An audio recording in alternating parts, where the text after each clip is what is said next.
Coucou Laura, Bonjour. ça va? Ah, Ouais, super. Est-ce que parmi les femmes qui nous ont rejoints, vous pouvez nous dire si le son est bon, la vidéo est bonne, si vous nous voyez bien, vous nous entendez bien? Peut-être juste un petit pouce en l'air pour dire que c'est cool. hmm. Ah, ça me fait plaisir d'être avec vous. C'est Ouais, chouette. c'est trop chouette. Un beau Petit, dimanche. J'adore ces rendez-vous. Hmm. carrément. Bon, on a Sophie qui nous dit pouce en l'air, mets le top. Smiley qui dit que tout va bien. Top, top. Merci Laura. Cool. Laura aussi. Tu es au Et non. top. Enchantée. Cool. Camille qui nous rejoint. Bon, c'est cool. Super. Bon, bah, c'est une Hmm. première, les lives. Moi, j'ai jamais fait ça. Je suis pas hyper à l'aise en vidéo, pour être honnête. Donc j'ai repoussé pas mal. Mais je suis hyper contente de faire ce premier rendez-vous de la sororité avec Laura. On se connaît très bien. Donc, je vais lui poser des questions sur des sujets dont on a déjà discuté ensemble. Mais je trouve que voilà, ce qu'elle a à dire et à partager est super intéressant. Et j'espère que ça vous intéressera tout autant, vous qui nous écoutez, qui nous regardez. Donc, on aura un petit temps de questions-réponses à un moment donné. Donc, n'hésitez pas à les noter de côté, on va dire, pour éviter qu'on galère à les retrouver parce que c'est le premier live et que j'ai peur de la technique. Donc, je vous dirai quand c'est le moment des questions-réponses et du coup, n'hésitez pas, Laura est toute disposée à écouter vos questions. Le principe de ces rendez-vous de la sororité, c'est de mettre à l'honneur du coup une femme qu'on trouve inspirante. Et du coup, bah, cette fois-ci, c'est Laura qui est coach en développement personnel et qui a aussi un engagement féministe. Donc, on a plein de valeurs en commun. Euh, et du coup, bah, si c'est un peu la thématique de ce dont on va parler aujourd'hui, développement personnel et féminisme. Donc c'est des choses aussi qu'on essaye de proposer dans une certaine mesure via nos retraites, via les ateliers que moi je facilite. Euh, voilà, donc du coup, bah, Laura, est-ce que tu veux te présenter un petit peu à nous déjà? Où est-ce que tu es confinée? Hmm. Écoute, là, je suis dans ma chambre. Voilà, vous êtes dans mon intimité. Je suis confinée à la maison. Moi, je vis avec mon amoureux et notre colocataire et deux chats. Donc, Cool. voilà, on a un petit bout de jardin. Donc c'est plutôt calme. C'est vrai que moi, je travaille beaucoup de la maison d'habitude, donc je suis pas trop bousculée dans mes habitudes, même si ça joue quand même. Mm, Hmm, carrément. mm. Bah, moi, je suis C'est toute beau seule chez chez toi, moi. c'est tout lumineux et tout. C'est Ouais, clair. là c'est l'heure où il y a de la lumière, du coup je luis un peu, mais ça, c'est pas grave. Bienvenue au club. C'est les On cures ne de fera pas de sébum. pub. On fera pas de pub pour de la poudre ici aujourd'hui. Non, c'est clair, déjà je me suis maquillée, c'est la deuxième fois seulement depuis le début du confinement et ça m'a fait plaisir. Hey, cool. Ouais, Mm. carrément. Ah, Bon, quand ça part Laura, d'une intention de plaisir. c'est ça, Mm. ça change tout. Laura, du coup, tu nous dis un peu qui tu es. Oui, je vais me Cool. présenter. Euh, donc, bon, déjà, je suis très touchée d'être là parce que Mélissa vous l'a dit, on se connaît toutes les deux et c'est une vraie sœur pour moi. Donc, ça Mm. a beaucoup de sens d'être là sur un atelier de la sororité. Euh, Moi, je suis une femme de 29 ans euh, qui travaille à aider les femmes à se libérer et à gagner en puissance. Et donc, ça s'est exprimé de différentes manières. J'ai d'abord cofondé une association qui travaille autour des sexualités joyeuses qui s'appelle Les Chahuteuses, dans laquelle on a vraiment un questionnement sur les sexualités et puis un constat qui est que en tant que femme, en tant qu'homme, en tant que même personne ailleurs sur le spectre de genre, c'est compliqué d'être authentique dans nos relations Mm. et qu'on est chargé de tout un truc, de stéréotypes, d'idées qu'on se fait, de comment ça doit être, quelle performance on doit atteindre, quel corps on doit avoir, Mm. qui mérite d'être questionné. Donc voilà, il y a cette association là qui fonctionne depuis 7 ans. Avec des ateliers autour du consentement, par exemple. Et puis, je suis coach en développement personnel, donc je travaille en individuel, particulièrement avec des femmes. Et je travaille aussi en ligne avec des programmes de coaching en ligne. Donc voilà, j'accompagne en fait, j'accompagne vers plus de liberté. Trop cool. Bah, du coup, la question que moi j'avais envie de te poser, c'était comment pour toi ça s'articule en fait, l'aspect développement personnel et en même temps le féminisme bah, qui a un engagement qui peut être perçu comme quelque chose qui se joue plus au niveau collectif, alors que le développement personnel, ben, par le nom que cela porte, c'est du personnel, c'est de l'individuel. Donc je me Mm. demandais comment toi t'articules en fait ces deux sphères-là. Ouais. Ouais, en fait, moi, j'ai ma motivation vraiment à faire ce que je fais. Euh, C'était le constat de toutes les femmes, toutes les sœurs, toutes les amies autour de moi qui avaient du mal à être en lien avec de la puissance, avec de la confiance, quoi. Et du coup, euh, j'ai pas forcément mis de mots tout de suite là-dessus, mais je savais que je voulais aider et soutenir les femmes. Et puis, en avançant, en développant les chahuteuses, en découvrant la notion de patriarcat, en mettant la loupe vraiment sur la question de l'inégalité des genres, etc., je me suis rendu compte qu'en fait, ben, c'était ce patriarcat qui est là depuis des siècles et des millénaires, qui avait éduqué les femmes et les hommes différemment. Et que, Hmm. ben, en tant que femme, du coup, on avait été beaucoup plus sociabilisés à écouter, à plaire, à être d'accord, à être au service, à prendre soin. Et tout ça, c'est un champ de qualités qui sont essentiel dans la sphère relationnelle. C'est-à-dire que Hmm. quand on ne développe pas tout ça, c'est compliqué d'avoir des relations épanouies. Donc c'est cool. Mais par contre, quand il s'agissait de s'exprimer, de s'affirmer, de poser ses limites, de construire la vie professionnelle qu'on a envie de construire en y mettant l'audace dont il y a souvent besoin pour ça, ben, du coup, là, il y avait beaucoup moins de monde. Et donc, j'ai compris qu'en fait, ce que je faisais s'articulait autour de ces enjeux-là. Hmm. Euh, donc, dans les coachings individuels, en fait, ce que je fais, c'est vraiment créer un espace dans lequel c'est OK pour les personnes d'avoir des envies, d'avoir des désirs et d'aller les construire. Donc, j'ai comme un rôle de permission et je Hmm. soutiens en fait cet élan-là de grandir, d'évoluer et de prendre plus ou mieux sa place. Euh, et puis après, c'est vrai que mon engagement féministe, il est aussi présent dans les Chahuteuses, vu que c'est une association dans laquelle je suis bénévole depuis des années. Et là, c'est vraiment par. Il n'y a pas c'est-à-dire que le coaching individuel, c'est mon activité. Donc, Ouais, bien j'en sûr. vis. Les Chahuteuses, là, pour le coup, c'est vraiment Hmm. du bien. Et du coup, en individuel, toi, tu as l'impression que les femmes, elles viennent pour quelles raisons, en fait, te voir? Euh, alors, il y a la demande. Donc, il y a où est-ce qu'elles sont au début. Oui, Et c'est puis, il ça. y a Il y a un décalage. qu'est-ce qu'on Ouais, travaille en réalité dans le c'est fond ça. pendant le process. Hmm. Sur ce qui les amène souvent.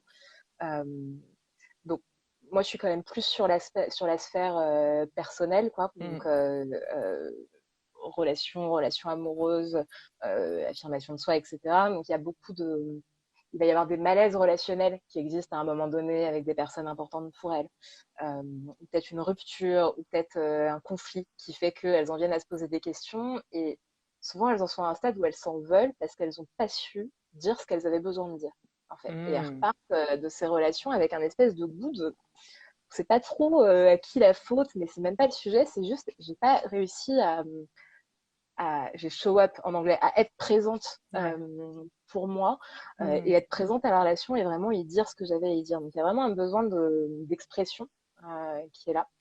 La culpabilité, c'est un truc très très puissant. Moi, je le ressens énormément. C'est un peu un espèce de fil rouge dans mes émotions.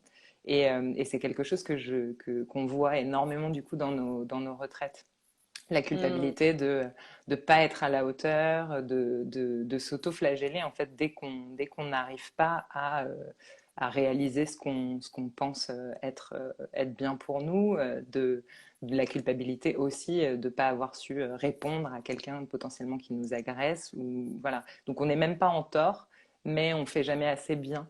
Enfin, j'ai vraiment l'impression que la culpabilité vient systématiquement rajouter une couche sur déjà des situations qu'on vit mal au départ. mm, mm, mm. Ouais, ouais, C'est un ouais. Et puis truc. en plus, alors, moi, je suis coach en développement perso, hein, donc je crois à ça.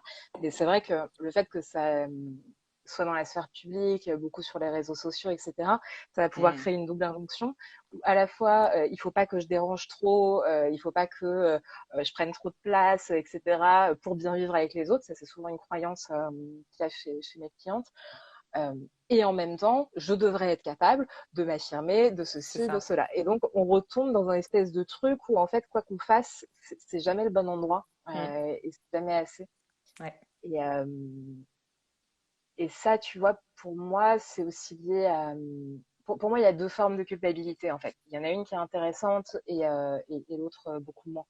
Euh, il y a si je suis dans un rapport à moi-même et si je réfléchis à mes propres valeurs et à ce qui est important pour moi et que je regarde une situation et je me dis ben là tu vois moi je suis quelqu'un qui est dans le partage, j'ai pas été dans le partage à ce moment-là, bon ça me questionne et Mm, donc peut-être que là dans cette relation j'ai de la culpabilité parce que je gagnerais à faire un pas vers l'autre et mm, à venir apprendre de ce truc-là.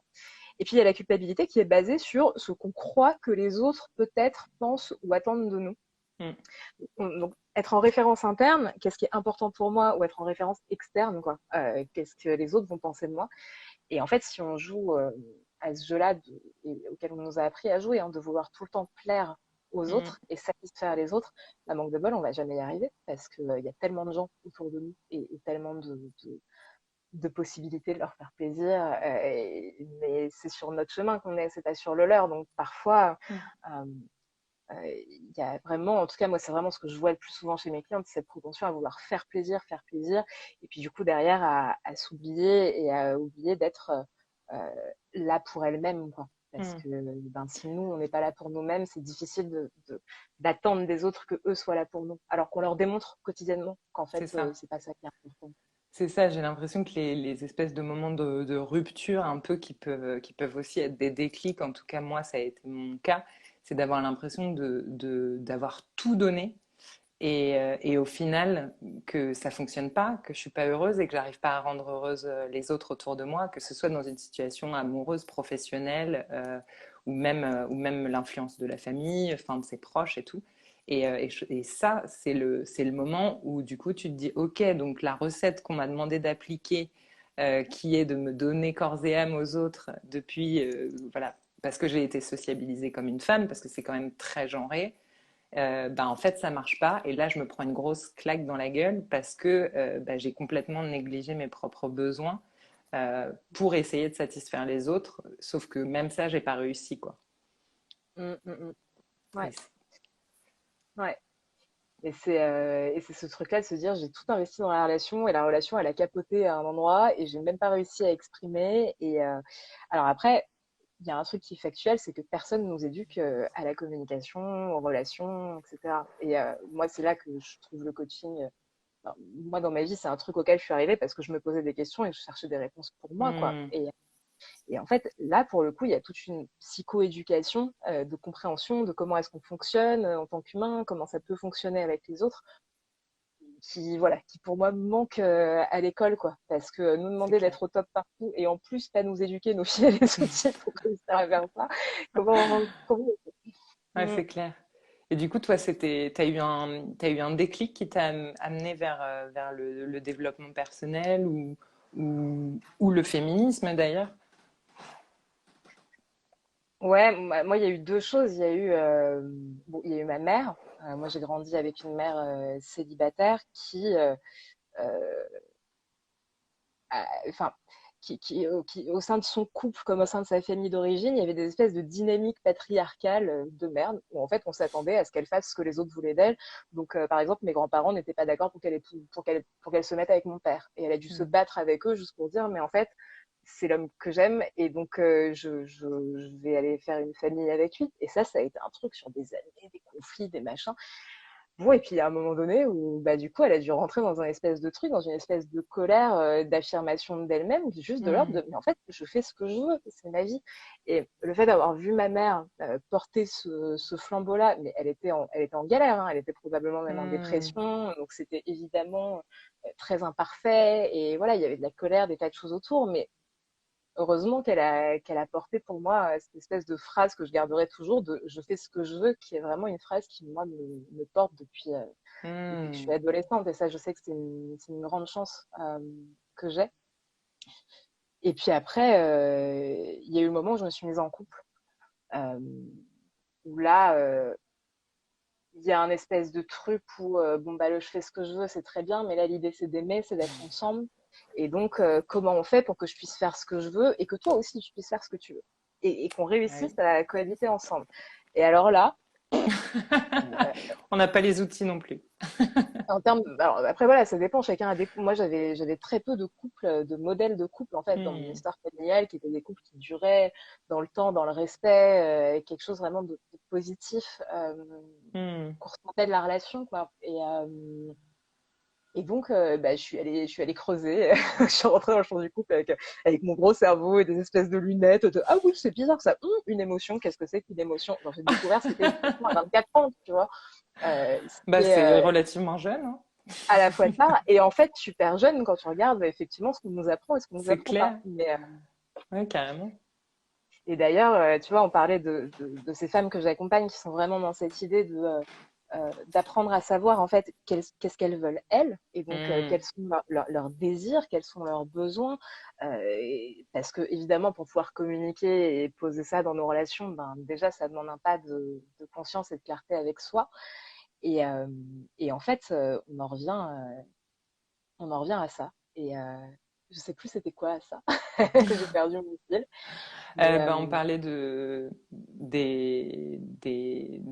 l'influence du patriarcat aussi sur le fait qu'on est éduqué à faire plaisir et que du coup on est déconnecté de nos propres besoins et on était aussi sur la culpabilité. On a parlé de plein de ouais, trucs.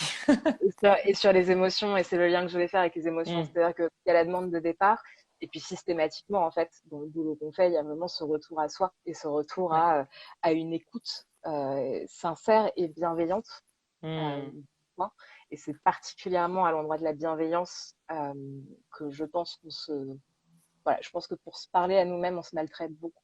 Mm. Euh, et ça, c'est pas nécessaire. Et voire même, ça alimente des cycles qui sont pas aidants, quoi, Mm. d'autodévalorisation et autres. Et ça, c'est notre part. Voilà, si on se dit, moi, je suis pour une égalité des genres, je suis pour qu'on ait droit aux mêmes choses, etc. Je pense qu'il y a une part de travail sur soi qui fait sens, et d'aller regarder, voilà, à quel point est-ce que moi, je suis là pour moi et pour Mm. mes besoins, et à quel point je m'autorise à prendre de la place. Et à Mm. partir du moment où je m'autorise à prendre mon espace et à être qui j'ai envie, besoin d'être dans la société, là, je vais pouvoir d'autant plus, si j'en ai envie, m'engager et apporter d'autres choses au niveau collectif, quoi. Mm. Mm. Mm. Et du coup, est-ce que tu as l'impression que ton approche féministe des choses dans le développement personnel, elle apporte un truc spécifique, une lecture spécifique, une façon d'accompagner spécifique? Qu'est-ce que ça, qu'est-ce que ça change de ton point de vue? Mm. Ben, je suis une coach qui, pour moi, il y a un truc qui est hyper important dans le coaching et dans la vie, qui est que chacun est libre d'être qui il veut, de penser ce qu'il veut et de faire ce qu'il veut. Euh, donc en fait, moi je suis féministe, mais en réalité, les personnes qui viennent me voir, elles peuvent, enfin voilà, elles peuvent croire en ce qu'elles veulent. Euh, Moi, je serais là pour les soutenir à juste être libre en fait, d'être qui elles veulent. Et Mm. moi, c'est ma vision du féminisme, c'est l'idée de pouvoir permettre aux femmes d'être aussi libres que possible et d'être aussi libres que les hommes dans nos sociétés. C'est sûr que s'il y a une personne masculiniste qui vient bosser avec moi, euh, je pense que le boulot se fera pas de manière aussi simple et aussi fluide, parce que si moi, il y a des endroits de sa personne que je comprends pas, ça va être plus complexe pour moi d'accompagner. Mais ça, à la limite, c'est ma tambouille interne et je Bien sûr. sais faire. Après, il y a la question de qu'est-ce que je veux faire. Je peux accompagner tout le monde, mais c'est vrai que moi, ma préférence, elle va aller accompagner des personnes qui croient déjà en cette idée de parité, Hmm. en cette idée que il n'y a pas des personnes qui valent plus que d'autres personnes, par Hmm. exemple. Je fonctionne très bien avec des personnes qui croient en l'authenticité aussi, Hmm. qui ont envie, en tout cas, de croire en l'authenticité et d'aller sur ce chemin-là. Je suis pas une super bonne accompagnante pour des gens qui ont envie de construire des stratégies pour faire semblant. Oui, bien sûr.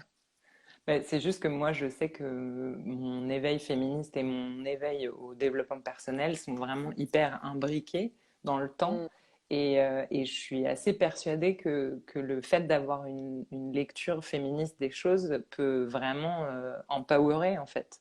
Parce que justement, moi, l'un des premiers effets, ça a été de me déculpabiliser, de me dire, ah, il y a un système qui est plus gros que moi, et ce qui a foiré, en fait, c'est pas que de ma faute aussi. Et du coup, je trouvais que c'est une étape qui, pour moi, en tout cas, a été hyper importante pour mettre de la conscience sur les choses et ensuite pouvoir agir sur les comportements, les automatismes, etc. Toutes les choses qui me convenaient plus. Mais j'ai d'abord eu besoin d'avoir une approche peut-être un peu plus intellectuelle, entre guillemets, de me dire, OK, j'appartiens à un système dans lequel il y a des codes auxquels je me suis pliée sans me poser la question de savoir est-ce que ça me correspond et est-ce que j'étais authentique, tu vois, parce que tu parlais d'authenticité, c'est ça? Est-ce que j'étais vraiment moi-même en me pliant à ces codes? Et le féminisme, de ce point de vue-là, en tout cas dans mon cas perso, a été ultra libérateur. Et du coup, voilà, je vois vraiment des liens, mais parce que c'est aussi mon expérience mm. personnelle. Et du coup, je me demande si toi, dans ton accompagnement, tu as l'impression que le féminisme apporte aussi des outils et une lecture des choses qui peuvent, voilà, qui peuvent accompagner, du coup, en particulier les femmes, différemment par rapport à quelqu'un qui n'a pas du tout cette lecture-là des choses. Ouais, ouais, complètement. Euh, En fait, clairement, tu vois, par exemple, j'ai travaillé avec une personne qui était dans son job depuis 1 an et demi dans l'informatique avec que des mecs dans son bureau qui faisaient des remarques sexistes toute la journée. Mm. Et elle est arrivée à moitié cramée. Enfin, elle avait l'air vraiment à la limite d'un burn-out. Je sais même pas si c'est au niveau du taf, mais avec elle-même, quoi. Ouais. Euh, et, euh, et en fait, elle était juste dans un environnement toute la journée qui légitimait le fait d'être dégradant, dévalorisant envers les femmes, à faire des blagues, mais en plus des blagues nulles, quoi. Mais des trucs, mais vraiment au niveau 2, tu vois, de la personne frustrée qui a juste besoin tu vois, de râler toute la journée, d'avoir un bouc émissaire, et puis elle a décidé que c'était les gonzesses, et point. Et, Mm. euh, et je Et qui pense que dit gonzesse d'ailleurs, ce mec-là. oui, complètement, exactement. Exactement. Et c'est vraiment un vocabulaire que je prends, ouais, oui, complètement. Ah oui. Et en fait, il y a un endroit où elle vient pas me voir par hasard non plus. Quand elle me dit ça, je lui dis, bah ouais, en fait, c'est pas normal ce que tu vis. Mm. C'est-à-dire que c'est pas OK. C'est normal, en fait, que ça puisse te peser et que ce soit difficile pour toi de t'affirmer dans ce contexte-là avec des gens voilà, que tu vas voir tous les jours. Tu es la seule femme. Forcément, ça te touche. Et je pense qu'il y a vraiment en fait quelque chose de très puissant et qui manque chez beaucoup de thérapeutes, mais pas chez tous heureusement, Mm. euh, qui est la reconnaissance, en fait. La reconnaissance du fait que ce qui est censé être normal dans le vieux monde patriarcal et ce qui est censé être acceptable, bah, en fait, tu vas avoir quelqu'un à côté de toi pour dire, bah ouais, effectivement, c'est pas acceptable.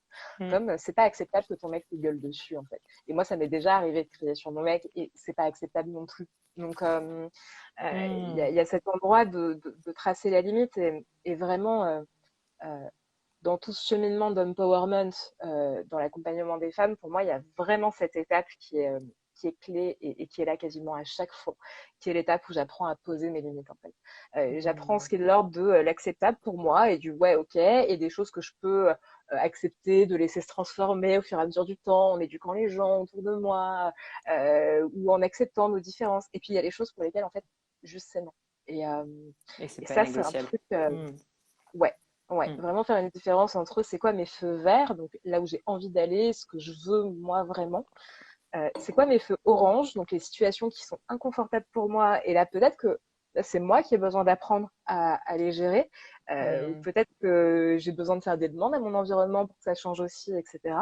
Et il y a les zones rouges qui sont les zones de non, en fait.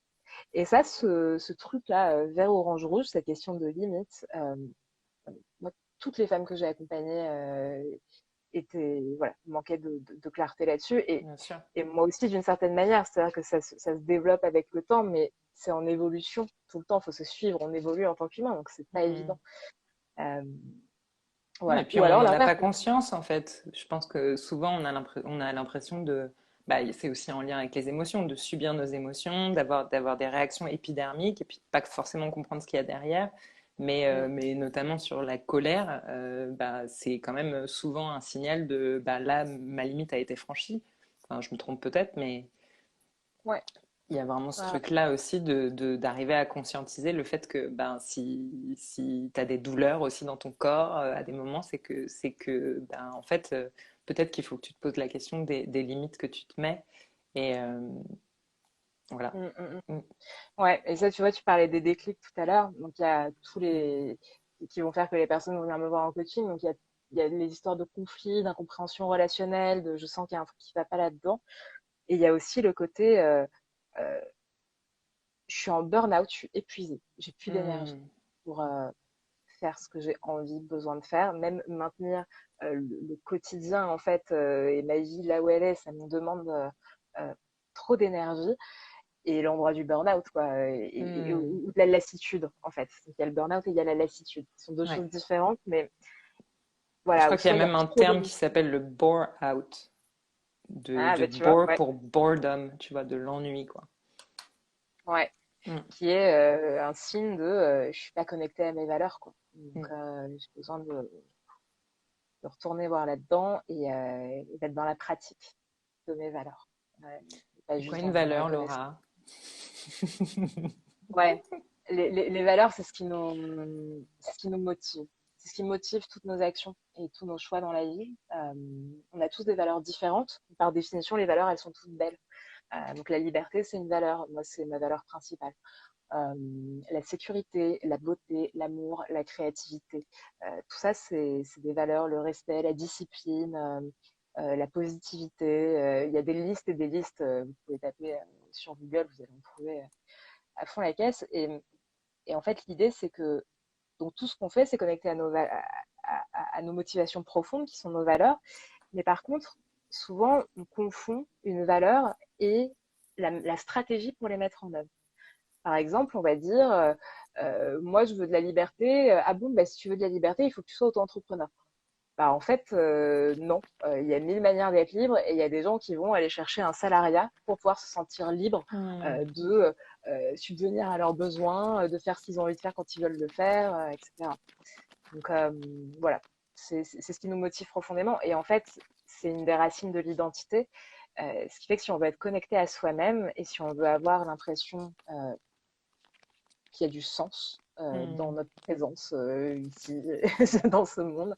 On a besoin d'être en lien avec nos valeurs et de les pratiquer et de les faire exister dans le monde. Voilà. Cool. Merci, c'est très clair. Mm. Alors, quel conseil du coup tu donnerais à des femmes qui ont envie de s'affirmer un peu plus, de s'empowerer Mm. un peu? Euh, ouais, par quoi on commence Ouais. quand on a un peu quand on enclenche en tout cas cette démarche-là? Et Mm. j'en profite pour les femmes qui nous regardent, si vous voulez commencer déjà à écrire des questions pendant que Laura parle, comme ça moi je peux les prendre en note et on pourra commencer à y répondre après. Voilà. Yes. Euh, quel conseil je donnerais déjà, moi j'en reviens à la parité. J'en reviens à cette idée vraiment de croire profondément qu'on a tous la même valeur. tant qu'humain.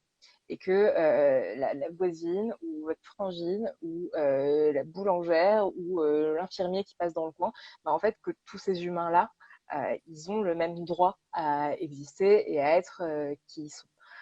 Euh, c'est très bien résumé par Jennifer, avec qui on a monté les chahuteuses, qui, à sa manière, le dit de manière très simple. Elle dit, on fait tous caca.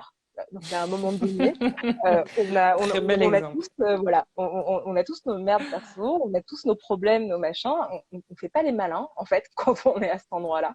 Et après, on va plus ou moins être en capacité de montrer de la confiance ou quoi. Mais au final, on en revient toujours à ça. Donc, c'est vraiment repérer, en fait, les moments où vous êtes en train de placer les autres au-dessus de vous, ou les moments où vous êtes en train de vous placer au-dessus des autres, et vraiment de ramener dans la perception ce truc-là de ok, on est à parité. Et on a des valeurs différentes, ce qui veut dire qu'on aura probablement des avis différents, des manières différentes de pratiquer nos valeurs dans le monde. Et là, on peut discuter, on peut débattre, on peut être d'accord, pas d'accord, s'enrichir, mais on part d'un endroit où on est à parité.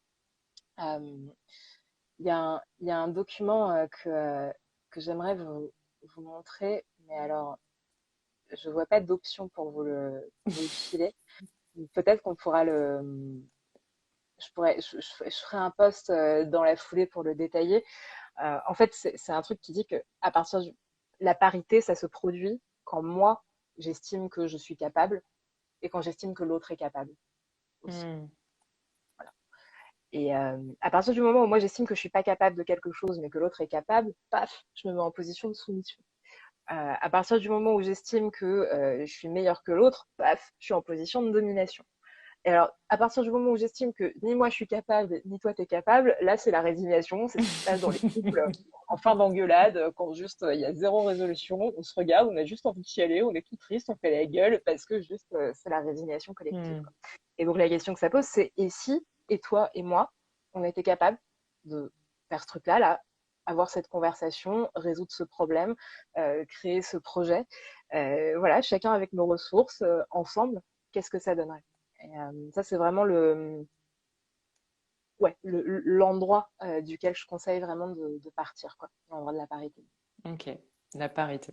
Mais du coup, concrètement, et en l'occurrence, si on sort des relations de couple, c'est quoi? C'est d'arriver à se jauger à sa juste valeur? Il y a un truc un peu comme ça? Ou d'où, comment ça se traduit du coup? Comment tu peux En fait, traduire ça pour le mettre en application? Parce que j'aime beaucoup l'idée. ouais, en fait, pour moi, ça agit à l'endroit des croyances, donc c'est vraiment la perspective de d'où est-ce que je réfléchis, en fait. Et donc, c'est spotter le langage intérieur, repérer ce qu'on se raconte, en fait, Hmm, dans sa tête, ok. et voir que si je suis dans une logique où c'est moi qui sais, c'est moi qui ai raison, et c'est toi qui as tort, souvent il peut y avoir de la colère associée à ça. C'est que peut-être je suis dans une perspective où là je me mets en domination sur ce Hmm, que qui se passe. Si je suis dans une perspective où je suis pas à la hauteur, je vais jamais y arriver, mais dans ma tête les autres, eux, de toute façon, ils vont assurer, ils gèrent, ça se passe bien pour eux, etc. Là, je suis dans une position de soumission. Et donc je regarde d'où je suis. Et si je pars d'un endroit où l'idée c'est allons-y ensemble, on va résoudre ça ensemble, ou on va créer ce truc-là ensemble, là c'est que je suis d'un endroit qui peut être constructif, quoi, pour la hmm, relation. ok. C'est vraiment ça. Et après, factuellement, ce que ça implique, tu vois, dans le concret, c'est apprendre à exprimer ce dont on a besoin. Ça, c'est une manière d'arriver à la table en étant à parité et en ayant des préférences ou des besoins, parce que voilà, j'existe dans cette relation. Euh, c'est la capacité à entendre ce qui vient de l'autre, Hmm, sans le prendre forcément personnellement, parce que comme je sais que j'ai suffisamment de valeur, bah, si l'autre arrive avec un problème, c'est pas parce que moi forcément j'ai un problème et que j'aurais jamais dû, non, non, non, tu vois. Euh, non, non, non, pour trois petits points remplissés par vos autoflagellations préférées. c'est ça. Et du coup, qui dit parité dit d'être dans l'idée, en fait, et pas dans le jugement. C'est-à-dire, je vais observer ce que l'autre amène et ce que moi j'amène, juste comme de la matière qu'on va pouvoir faire évoluer, Oui, faire ça ne nous grandir. remet pas en jeu nous personnellement, quoi. C'est tout ce qui est de l'ordre de la communication et de ce qu'on construit ensemble ne remet jamais en cause nos valeurs en tant qu'être humain, quoi. Un truc, Et parfois, quand on est face à quelqu'un qui nous dit que ça vient de nous, c'est chaud aussi, Mm, parce que les gens en face, ils ont leurs émotions, il peut y avoir des incompréhensions, on n'a pas toutes les infos, machin. Et donc, par exemple, quand il y a quelqu'un qui vient me dire, par exemple, je sais pas, t'as mal fait ton travail, les gens qui arrivent avec ça en coaching, ou alors, je sais pas, tu fais pas assez de choses pour moi dans notre couple. Euh, il y a un côté où si moi j'ai des problèmes d'estime de moi et je le prends dans ma valeur perso, je vais prendre ça dans la tronche, me mm, mm. dévaloriser et je vais pas réussir à être constructive dans cette situation. Alors que si je me connais assez et que je sais que j'agis à partir de mes valeurs, ben en fait, je vais pouvoir dire ah ouais, tu trouves que je m'occupe pas beaucoup de toi en ce moment ou de notre couple, ok, très bien, ou tu trouves que j'ai pas suffisamment travaillé sur ce projet, de quoi tu parles précisément? Ah, c'est le jour où j'ai reçu tel mail qui disait que et où en fait je l'ai pas envoyé au moment où je te l'ai dit. D'accord, mais du coup on revient à quelque chose de factuel en fait. Bien Euh, sûr. et Et là on revient sur d'extérieur à ton être profond, quoi. Enfin, juste des comportements et pas qui tu es, quoi. ouais, en fait, c'est genre, à chaque fois qu'il se passe un truc dans ta vie, t'es pas en train de le prendre personnellement dans la tronche pour toi, parce que Hmm, c'est juste être en capacité d'être là avec qui tu es, qui est suffisant. hmm, Et juste faire avec. Mais du coup, savoir juste être là avec qui on est et être bienveillant avec nous-mêmes, eh ben, ça se bosse. Si hmm, on n'a hmm, pas hmm, ça de base, ben, c'est vraiment le premier axe que je conseillerais aux personnes de bosser, quoi, l'accepter.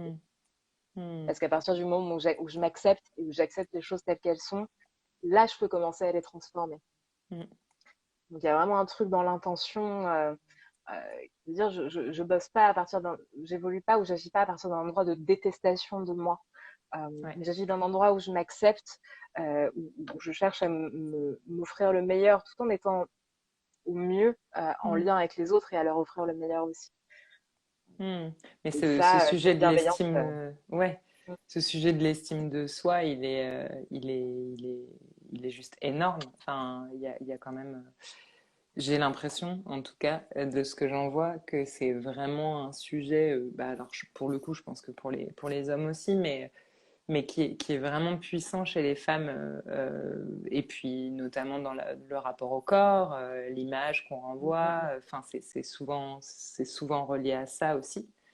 Euh, du coup, toi, enfin, si on se dit qu'on a envie d'améliorer un peu l'estime de soi pour pouvoir justement aller vers cette acceptation et cette relation au monde à parité, comme tu dis, par quoi on peut commencer? mm. Ouais.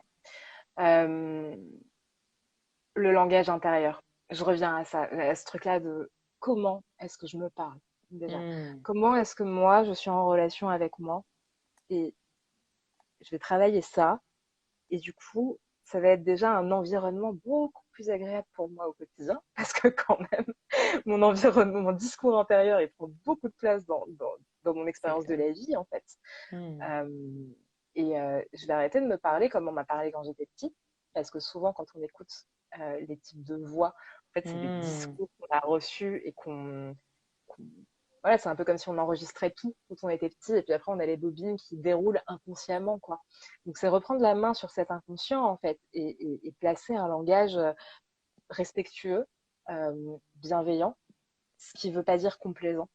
On doit être capable de dire aussi, là, j'ai fait de la merde là-dessus. hmm. Ce qui est très différent de je suis une merde. Bien sûr.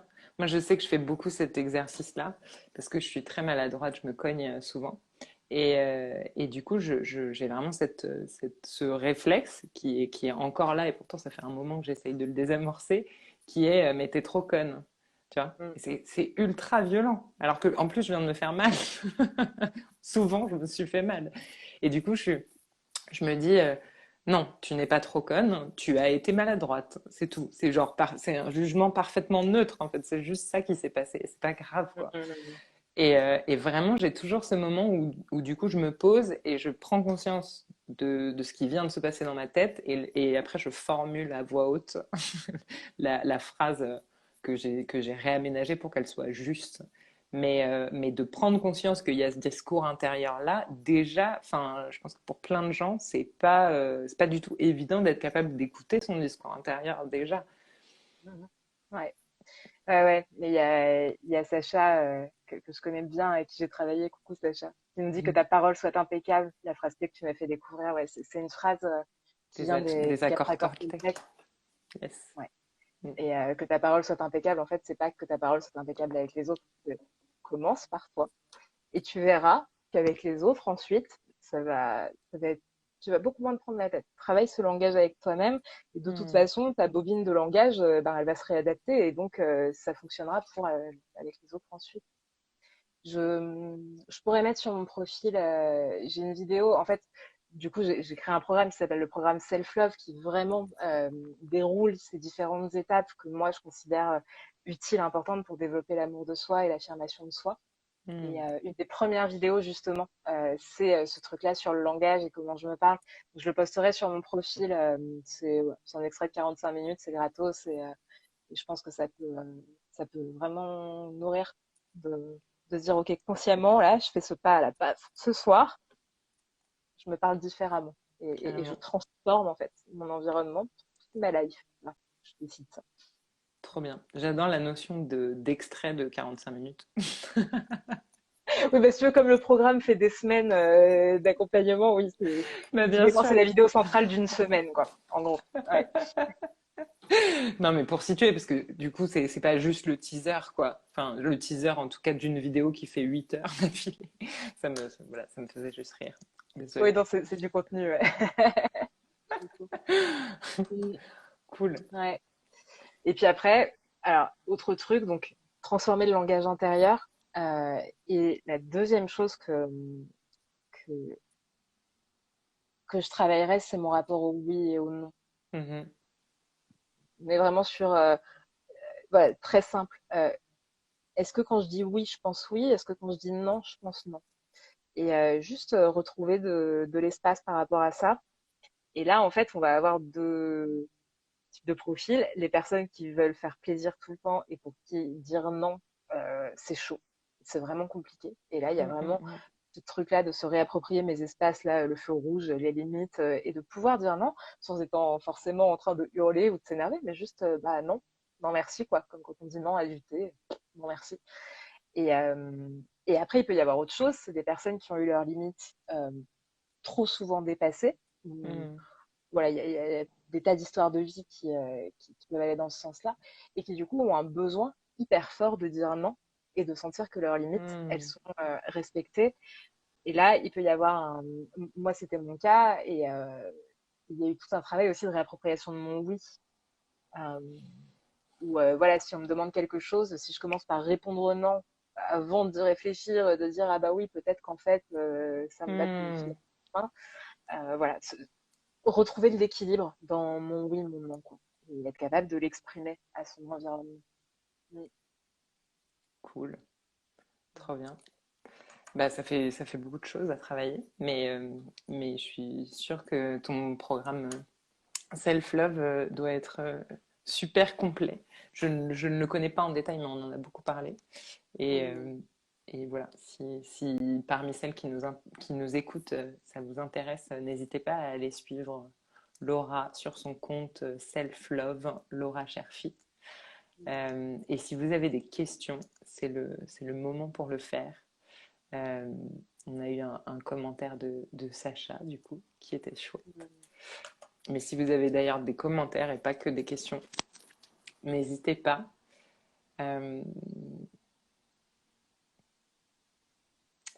Euh, je réfléchis juste si moi j'avais encore des questions sur le sujet du féminisme et du développement personnel. Euh, Est-ce que...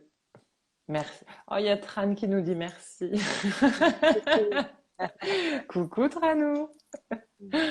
La semaine prochaine, peut-être que ce sera elle qui fera un live avec quelqu'un. Alors, je confirme car oublier de dire non égale de bloquer direct maintenant. Ouais, les manifestations dans le corps, c'est un truc dont on parle aussi beaucoup dans nos retraites et où c'est Tran la spécialiste qui est méga connectée à son corps. Et c'est pour ça qu'on se complète parce que moi j'ai une tendance à être toujours bloquée là-haut. Mm. Cool.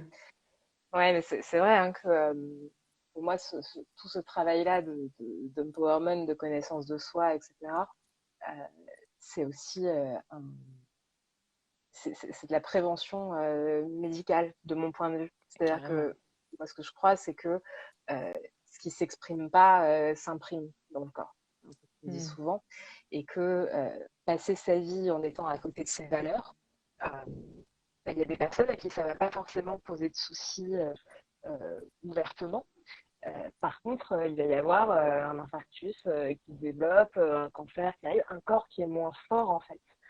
Euh, Hmm. et qui garde à l'intérieur de lui ce qu'on appelle le poison des émotions pas digérées, quoi, qui reste là. Et c'est T'es pour ça toute que souvent dans le pixelisée, développement Laura, personnel. et on t'entend, mais ta voix est aussi comme pixelisée également. Et Ah, voilà. Et on a une question de Camille qui nous demande des conseils pour identifier ses valeurs.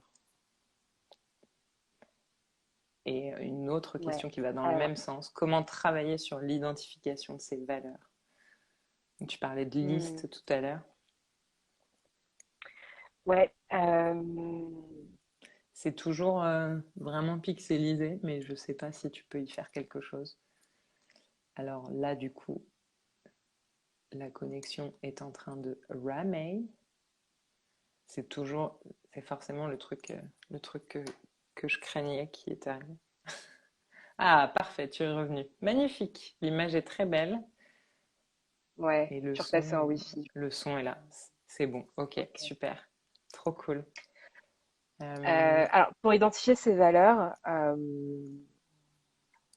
l'exercice typique, c'est d'aller trouver une liste de valeurs sur Internet.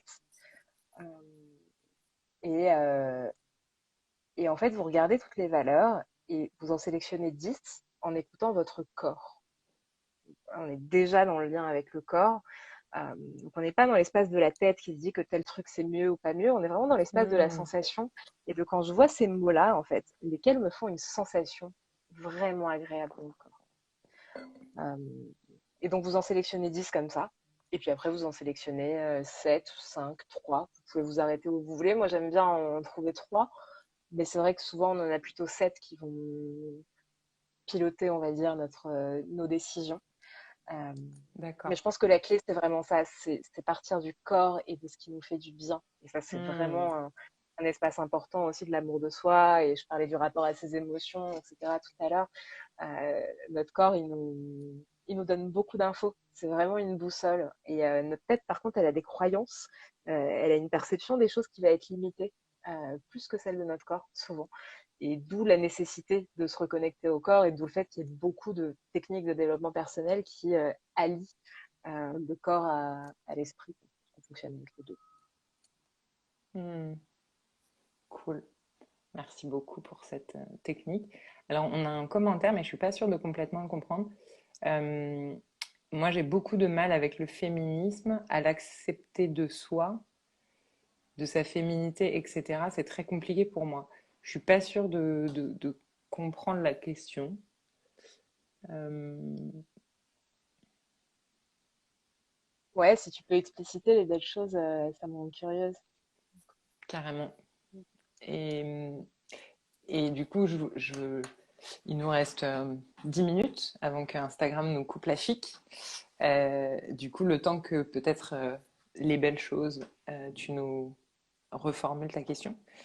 Je voulais te demander qu'est-ce que ça représente pour toi la sororité? Parce que du coup, nous, on est vachement, on utilise beaucoup ce terme-là parce qu'on a fait le choix d'organiser des retraites que pour les femmes, qu'il y a une démarche féministe là-dedans, que c'est un sujet qu'on creuse et que ce qu'on constate à chaque fois qu'on organise des événements et en particulier des retraites, c'est un esprit de sororité qui se crée en fait. Et nous, on est juste là pour donner un cadre, proposer des activités, mais en fait, Bah, ce qui se passe, c'est que des femmes qui se connaissent pas, mises ensemble dans un espace dit safe, sécurisé, où on leur autorise à justement être authentiques, être vulnérables, et ben elles se connectent les unes aux autres d'une manière finalement dont on n'a pas du tout l'habitude dans le quotidien.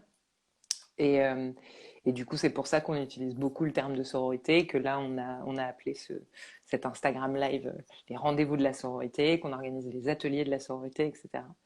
Et du coup, je voulais savoir qu'est-ce que ça représentait pour toi, la sororité? Est-ce que tu as l'impression que c'est quelque chose qui a été présent ou pas dans ta vie jusqu'à maintenant? Voilà, Mm. je voulais t'interroger aussi sur ce sujet-là. Ouais, ouais. Moi, en fait, alors, j'ai toujours eu des amis filles euh, et aussi des amis mecs. Et j'ai constaté que entre femmes et même entre jeunes filles, hein, il y avait souvent un esprit de critique, de compétition, de ragot, de on-dit, de jugement, qui sont des choses que j'ai beaucoup moins retrouvées dans mes amitiés avec les mecs et autrement avec des groupes de mecs. Et d'ailleurs, j'ai pas mal d'amis qui me disaient oh non, moi les filles, ça me saoule, etc. Mais ça restait mes. On était amis par ailleurs, donc c'était bizarre de se dire on est dans une relation d'amitié, et tu me dis Hmm, les filles, ça me saoule. Donc c'est pas moi, c'est une espèce de stéréotype qui est là, qui se balade dans l'univers de ouais, la féminité et qui va être plus ou moins présent selon les groupes de femmes. Mais on a été poussés à être en compétition, je trouve, les unes avec les c'est autres. clair. Et ça, pour moi, c'est en lien avec le patriarcat, parce que le patriarcat, en fait, c'est pas un gros mot, hein, c'est un système d'organisation politique, sociale, qui dit juste, en fait, les hommes ont accès à la vie sociale, etc. Et les femmes, en fait, elles ont accès à un mari, un foyer. Et donc, le but de leur life, ça va être de trouver un mec. Et ça va être de trouver le mec qui peut les entretenir, parce que au début, dans l'univers de la famille, on n'est pas dans l'espace des sentiments. Hein, quand on parle de couple il y a 400, 500 ans, Bien sûr. on est dans l'espace du Ça- patrimoine, de la construction, de la stabilité. Mm, Donc, mm, mm, il va falloir trouver un mec suffisamment stable et puis qui peut nourrir la famille et puis qui ait un peu de prestige social, vu que c'était ça les valeurs mm. dont je me sens un peu éloignée. Je crois que vous voyez ma tête, mais voilà, chacun ses valeurs. Et donc, ça fait quoi? Ça fait que ça pousse les filles à être dans une logique de compétition entre elles, à être énormément dans l'apparence, parce qu'il faut bien présenter et donner envie. Et, euh, et je pense que le patriarcat a abîmé les relations entre les femmes. Euh, Clairement. Et pour moi, la sororité, et c'est ce que j'aime beaucoup dans ce que vous faites et dans la création d'espaces non mixtes, c'est le fait de pouvoir se soutenir les unes les autres et de pouvoir se regarder les unes les autres sans être avec l'ombre du mec dans le couple. Le mec C'est qu'il ça. faudrait séduire, ou qu'est-ce qu'il penserait de moi, est-ce qu'il me préférerait elle, etc. C'est juste sortir de ça, exister en tant qu'humain et être capable Mm. d'être solidaire et à parité les unes avec les autres et de Ouais, s'aider à grandir notamment dans un espace où on a besoin de gagner en confiance en nous, de prendre notre place dans la société. On a du chemin à carrément. faire pour la gagner, cette égalité. Si on peut le faire ensemble, juste en se soutenant entre meufs, c'est cool, Moi, je quoi. crois Mm, on sera obligé, de toute façon, d'être unis si on veut que les choses mm, bougent, parce qu'a priori, dans l'histoire, c'est comme ça que ça a fonctionné, que les choses ont avancé. C'est quand il y a des gens qui se sont unis. Et je voulais juste rajouter aussi un truc sur, sur le fait qu'on soit éduqués en compétition les unes contre les autres, c'est que le patriarcat a aussi positionné l'homme comme étant supérieur et supérieur au sens de euh, bah, c'est lui en fait qui élevait son esprit et qui était le genre le plus noble par rapport aux femmes et le fait aussi qu'elles soient systématiquement ramenées à la sphère domestique fait que les préoccupations dites féminines sont extrêmement dévalorisées. Donc c'est aussi du sexisme intégré de dire des trucs de filles. Les trucs de filles, c'est parler de choses superficielles, potentiellement en lien avec la séduction d'un homme, etc. Et c'est vrai qu'il y a cette image de ah bon, vous vous retrouvez que entre filles, mais de quoi vous allez bien pouvoir parler à part de maquillage, d'épilation et de mecs? Et en fait, je trouve ça tellement génial de créer des espaces dans lesquels il se passe des choses aussi intéressantes, aussi puissante et où on n'est que entre femmes et on se concentre que là-dessus et il n'y a pas une seule discussion qui va tourner. Enfin, ça peut, mais avec un regard conscient là-dessus que, que du coup, je trouve que c'est vraiment euh, un gros fuck au patriarcat, concrètement, d'avoir des espaces comme ça par rapport aux clichés qui peuvent être, enfin voilà, aux stéréotypes de genre qui peuvent exister. Et voilà, et de voir qu'on a toute cette valeur-là, ces envies-là, ces aspirations-là, mais que dans la vie de tous les jours, on peut avoir tendance à se cantonner au rôle social genré qu'on veut nous assigner. Voilà. Donc, je voulais rajouter Ouais. ça. Ou juste, Euh, fais ce que tu peux, hein, mais surtout dérange pas trop et prends pas trop de place. c'est Est-ce ça, que c'est vraiment c'est ce que ça. tu veux, du coup? Hmm, carrément. Bah, du coup, les belles choses à repréciser sa question, mais qui reste très large Mm. et qui demande comment s'accepter tel que l'on est. Et c'est un travail de longue haleine. Je ne sais pas si tu veux renvoyer Laura vers peut-être un contenu à toi ou, ou Ouais, redire en 2 mots, parce qu'il nous reste 2 minutes, des choses que tu as dites jusqu'à maintenant. Et ensuite, on conclura. mm. Ouais, sur s'accepter tel que l'on est, il y a vraiment l'idée de se positionner à parité avec les autres, euh, de comprendre, de connaître ses valeurs et d'être dans la pratique de ces valeurs. Et puis après, bah, c'est tout un chemin, hein. Il y a des tas de choses. C'est une demande d'accompagnement, de travail thérapeutique en fait, hein, sur plusieurs Hmm. mois. Donc on peut le faire tout seul dans son coin, on peut le faire en étant accompagné, soutenu. C'est des modalités différentes. Moi, j'ai un programme qui s'appelle le programme Self Love qui vise vraiment à travailler là-dessus.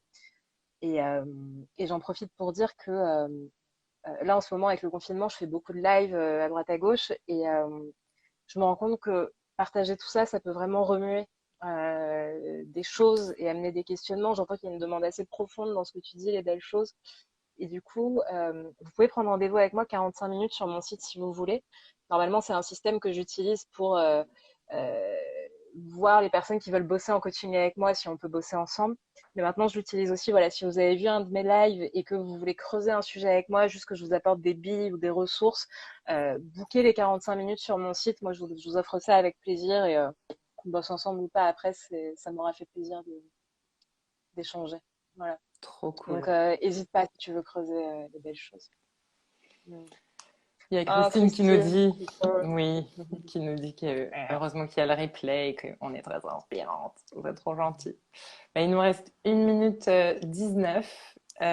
Donc, Laura, si on veut te suivre, on peut aller te suivre sur Instagram, Self-Love, Laura Cherfi, ouais, mais aussi sur Facebook. aussi. Ouais. Et sur Insta, si vous regardez le lien dans ma bio, ça vous amène à différents endroits avec des contenus gratuits, orientés self-love, etc. Donc, et vous pouvez prendre rendez-vous là, du coup, aussi. Donc, n'hésitez pas à aller voir et à vous Trop abonner. cool.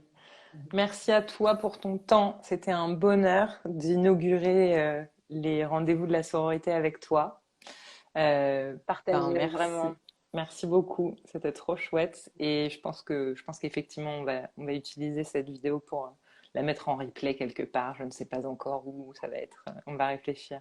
Merci beaucoup pour vos commentaires, pour vos merci et vos emojis. Et on vous souhaite un super bon dimanche et on vous dit à très bientôt. Merci. Ouais. Et faites bien ce que vous voulez.